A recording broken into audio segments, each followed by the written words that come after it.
Hi dears. അപ്പോൾ നമ്മൾ നമ്മുടെ 15-day ഫൗണ്ടേഷണൽ കോഴ്സിന്റെ സെക്കൻഡ് ക്ലാസ്സിലേക്ക് കടന്നിരിക്കുകയാണ്. Welcome back to Englify, where English becomes fun and easy. നമ്മൾ എന്താ പഠിച്ചുകൊണ്ടിരുന്നത്? കൺഫ്യൂസിങ് പെയർസ് ഓഫ് ലെറ്റേഴ്സ് ആണല്ലേ. കഴിഞ്ഞ ക്ലാസ്സിൽ 3 പെയർസ് പഠിപ്പിച്ചിട്ടുണ്ടായിരുന്നു. നിങ്ങൾ അതൊക്കെ പഠിച്ച് വർക്ക്ഷീറ്റ് ഒക്കെ കംപ്ലീറ്റ് ചെയ്തു എന്ന് തോന്നുന്നു. ഇനി ഒരുപാട് റെസ്പോൺസ് ടെലഗ്രാം ചാനലിൽ വരാനുണ്ട്. അതുകൊണ്ട് നിങ്ങൾ എല്ലാവരും എന്ത് ചെയ്യണം? വർക്ക്ഷീറ്റ് ഒക്കെ വേഗം കംപ്ലീറ്റ് ചെയ്ത് അയക്കണം. നമുക്കിങ്ങനെ സ്റ്റെപ്പായിട്ട് പഠിച്ചു പോയാൽ മാത്രമേ നെക്സ്റ്റ് അക്കാഡമിക് ഇയറിൽ ഫ്രഷ് ആയിട്ട് നമ്മുടെ സ്റ്റഡീസ് തുടങ്ങാൻ പറ്റുള്ളൂ. അപ്പോൾ എല്ലാവരും റെഡി അല്ലേ? നമുക്ക് അടുത്ത സെഷനിലേക്ക് പോയാലോ? ആദ്യമായിട്ട് നമ്മൾ നോക്കുന്ന പെയർ എസ് വേഴ്സസ് സെഡ് ആണ്. എസ് സെഡ് ഇത് രണ്ടും മാറിപ്പോകാൻ എളുപ്പമാണ്. എഴുതുമ്പോഴും ഒരുപോലെ തോന്നുന്നത് കൊണ്ട് തന്നെ നിങ്ങൾ ഒരുപാട് തവണ ഇത് എഴുതി പഠിക്കാൻ ശ്രദ്ധിക്കണം കേട്ടോ. അല്ലെങ്കിൽ ഉറപ്പായിട്ട് ഇത് മാറിപ്പോവും. നിങ്ങൾ ഇങ്ങനെ ആലോചിച്ചാൽ മതി. എസ് എന്ന് പറയുമ്പോൾ തന്നെ നമ്മുടെ മൈൻഡിലേക്ക് വരുന്നത് ആരെയാണ്? ഇവിടെ ഒരു പാമ്പിനെ കാണുന്നത്, സ്നേക്ക്. സ്നേക്ക് എങ്ങനെ ഒച്ച ഉണ്ടാക്കുക? ഹെസ്. നമ്മൾ കേട്ടിട്ടുണ്ടല്ലേ. അതേസമയം സെഡ് എന്ന് പറയുമ്പോൾ നമ്മൾ ഒരു ബി ആലോചിക്കും. ബി എന്താണ്? തേനീച്ച ആണല്ലേ. തേനീച്ച എങ്ങനെ സൗണ്ട് ഉണ്ടാക്കുക? പ്രത്യേക സൗണ്ട് ഉണ്ടാക്കില്ലേ? ആ സൗണ്ടിന് നമ്മൾ പറയുന്നത് ബസ് എന്നാണ്. ഇങ്ങനൊരു സൗണ്ടാണ് വരിക.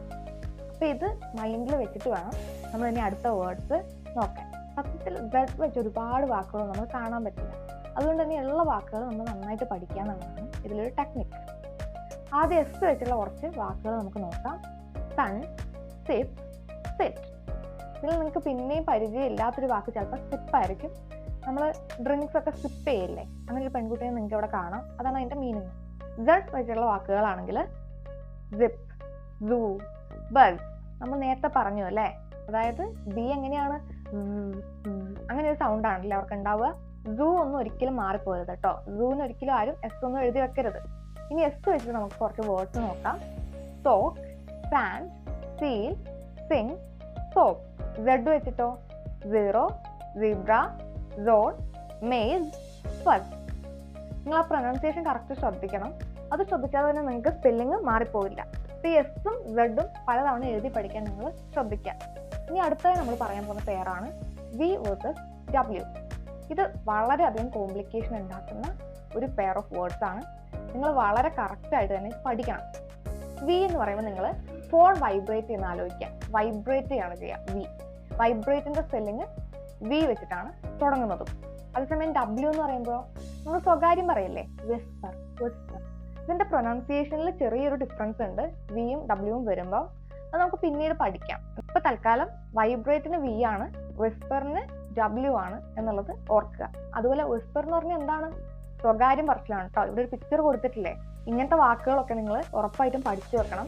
പലപ്പോഴും എക്സാമിന് എഴുതാൻ പറ്റാത്തത് നമുക്ക് വൊക്കാബുലറി ഇല്ലാത്തതുകൊണ്ടാണ്. അതുകൊണ്ട് മാക്സിമം വേർഡ്സ് കളക്ട് ചെയ്ത് പഠിക്കുന്ന കാര്യം പ്രത്യേകം ശ്രദ്ധിക്കണം കേട്ടോ. ഇനി വി വെച്ച് നമുക്ക് ചില വേർഡ്സ് നോക്കാം. Vet, van, vet. ഇതിൽ ഏതെങ്കിലും പുതിയ വാക്കുകളുണ്ടോ? വെറ്റ് എന്ന് പറയുമ്പോൾ എന്താണ്? സത്യത്തിൽ വെറ്റ് എന്നുള്ള വാക്ക് വി വെച്ചും വരാം, ഡബ്ല്യു വെച്ചും വരാം. ഇവിടെ വെറ്റ് എന്നുള്ളത് കൊണ്ട് ഉദ്ദേശിക്കുന്നത് എന്താണ്?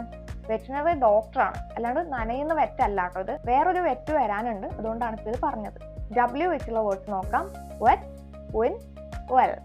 ഇവിടെയുള്ള വെറ്റിന്റെ വ്യത്യാസം എന്താണ്? ഇത് മഴ നനയുമ്പോൾ നമ്മൾ നനയില്ലേ, ആ മീനിങ് വരുന്ന വേർഡാണ് വെറ്റ്. ഇവിടെ നിങ്ങൾക്ക് കാണാം ഒരു ലെറ്റർ മാറിയപ്പോൾ അതിന്റെ മീനിങ് തന്നെ ഡിഫറെന്റ് ആയിട്ട് വന്നത്. Win, well. ഇതൊക്കെ നമുക്ക് അറിയുന്ന വാക്കുകളാണ്. അപ്പൊ കൺഫ്യൂഷൻ മാറാൻ വേണ്ടി ഒന്നുകൂടി മുമ്പ് പറഞ്ഞ വേർഡ്സ് പറയാണ്. Wet and wet. വെറ്റ് എന്ന് പറയുന്ന ആരാണ്? വെറ്റിനറി ഡോക്ടറാണ്, ഡോക്ടർ ഫോർ ആനിമൽ. വെറ്റ് എന്ന് പറഞ്ഞാലോ from rain we get wet. നമ്മൾ റെയിനിൽ എന്താണ് ചെയ്യുക? നനയാണ് ചെയ്യുക. അപ്പൊ ഇതൊന്നും നിങ്ങൾ കറക്റ്റ് എഴുതി പഠിക്കുക. കാരണം ഒരുപാട് പേർക്ക് കൺഫ്യൂഷൻ ഉണ്ടാവുന്ന 2 വേർഡ്സ് ആണിത്. ഇനി നിങ്ങൾക്ക് വേണ്ടിയുള്ള ഒരു ആക്ടിവിറ്റി ആണ്. What you have to do is match the following words with the pictures. ഇവിടെ പുതിയതായിട്ട് ഒരു വേർഡ്സും വന്നിട്ടില്ല, പിക്ചേഴ്സ് കൊടുത്തിട്ടുണ്ട്. ഇതിൽ ഏതൊക്കെ പിക്ചർ ഏതൊക്കെ വേർഡ്സ് ആണെന്ന് കണ്ടുപിടിക്കുകയാണ് നിങ്ങൾ ചെയ്യേണ്ടത്. വി ആൻഡ് ഡബ്ല്യു വെച്ചിട്ട് കുറച്ചുകൂടി വേർഡ്സ് നമുക്ക് പരിചയപ്പെടാം. എല്ലാ വേർഡ്സും നിങ്ങൾ നോട്ട്ബുക്കിൽ എഴുതി വെക്കുകയും കറക്റ്റ് പ്രാക്ടീസ് ചെയ്ത് പഠിക്കുകയും ചെയ്യണം. കൂടുതൽ നിങ്ങൾ എഴുതി തന്നെ പഠിക്കണം. കാരണം ഇതൊരു റീഡിങ് ആൻഡ് റൈറ്റിംഗ് കോഴ്സാണ്. ഫൗണ്ടേഷൻ കോഴ്സ് ആകുമ്പോൾ നിങ്ങൾ ഒരുപാട് എഫേർട്ട് എടുക്കുമ്പോഴാണ് നിങ്ങൾക്ക് ബേസിക്സ് നന്നായിട്ട് സെറ്റ് ആവുക. ആദ്യം നമുക്ക് വി വേർഡ്സ് നോക്കാം. Wine, very, visit, voice, valley. W words wind, wood, wool, water, wagon. അപ്പോൾ ഇന്നത്തെ ക്ലാസ് എല്ലാവർക്കും മനസ്സിലായി എന്ന് വിചാരിക്കുന്നു. ആർക്കെങ്കിലും ഇത് വളരെ ബേസിക്സ് ആണ്, കുറച്ചുകൂടി അഡ്വാൻസ് ലെവലിലേക്ക് പോകണം എന്ന് തോന്നുന്നുണ്ടെങ്കിൽ നിങ്ങൾ മനസ്സിലാക്കേണ്ട ഒരു കാര്യം, നമ്മൾ എപ്പോഴും ഫൗണ്ടേഷൻ സെറ്റ് ആക്കുക എന്നുള്ളതാണ് ആദ്യം ഇമ്പോർട്ടൻസ് കൊടുക്കേണ്ട കാര്യം. ഒരു സ്ട്രോങ് ഫൗണ്ടേഷൻ ഇല്ലാതെ നമുക്കൊരിക്കലും നല്ല സ്കിൽസ് അതിന്റെ മേലെ ഡെവലപ്പ് ചെയ്യാൻ പറ്റില്ല. ഒരു 5-6 ദിവസത്തിൻ്റെ ഉള്ളിൽ തന്നെ പാരഗ്രാഫ്സ് ഒക്കെ വായിച്ച് കുറച്ചുകൂടി അഡ്വാൻസ് ലെവലിലേക്ക് നമ്മൾ പോകുന്നതായിരിക്കും. അപ്പോൾ നിങ്ങൾ എന്ത് ചെയ്യുക, ഇതുവരെ നിങ്ങൾക്ക് എന്തെങ്കിലും കൺഫ്യൂഷൻ ഉണ്ടായിട്ടുണ്ട്, ഇത്തരം ചെറിയ ചെറിയ കാര്യങ്ങൾ പഠിക്കാൻ സാഹചര്യം കിട്ടിയിട്ടില്ല, അങ്ങനെയൊക്കെ ഉണ്ടെങ്കിൽ എന്ത് ചെയ്യുക, ഇതൊക്കെ ഒന്ന് പഠിച്ച് സെറ്റ് ആക്കുക കേട്ടോ. അടുത്ത അക്കാഡമിക് ഇയറിലേക്ക് കയറുമ്പോൾ നമ്മൾ ബേസിക്സ് സെറ്റ് ആക്കാത്തതുകൊണ്ട് ഒരു ബുദ്ധിമുട്ട് നമുക്ക് വരാൻ പാടില്ല. അങ്ങനത്തെ ഒരു രീതിയിലാണ് നമ്മൾ ഈ കോഴ്സ് സെറ്റ് ചെയ്തിട്ടുള്ളത്. നെക്സ്റ്റ് ഡേ നമ്മൾ ലെറ്റേഴ്സ് വിത്ത് ഡിഫറെൻറ്റ് പ്രൊനൗൺസിയേഷൻ ആയിരിക്കും പഠിക്കുക. അപ്പോൾ എല്ലാവരും റെഡി ആയിട്ടിരിക്കുക. ഇവിടെ കഴിഞ്ഞില്ല, കഴിഞ്ഞ ദിവസത്തെ പോലെ വർക്ക്ഷീറ്റ് അവൈലബിൾ ആണ്. ഡിസ്ക്രിപ്ഷൻ ബോക്സിൽ പോവുക, ടെലഗ്രാം ചാനലിൽ ജോയിൻ ചെയ്യുക, ആൻസേഴ്സ് അവിടെ ഷെയർ ചെയ്യുക. ഇനിയും ഒരുപാട് പേര് ഫസ്റ്റ് ക്ലാസ്സിന്റെ വർക്ക്ഷീറ്റ് ചെയ്യാനുണ്ട്. ടെലഗ്രാം ഗ്രൂപ്പിൽ റെസ്പോൺസ് കുറവാണ്. നിങ്ങൾ എന്ത് ചെയ്യുക, ഉറപ്പായിട്ട് ഈ ചാൻസ് ഉപയോഗപ്പെടുത്തുക കേട്ടോ.